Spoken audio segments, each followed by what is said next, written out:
நீங்க எதுக்காக என்ன வளர்த்தீங்களோ அது கைகூடுற நேரம் வந்தாச்சு. தவறி போன கிரீடம் மறுபடியும் நம்ம தலைக்கு வரணும்.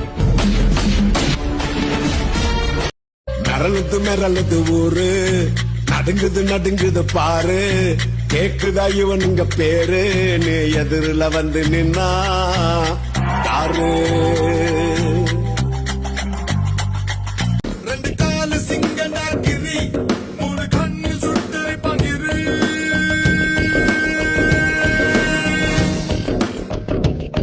ரெண்டு காலு சிங்கண்டா கிரி, மூணு கண்ணில் சுட்டு பகிரு.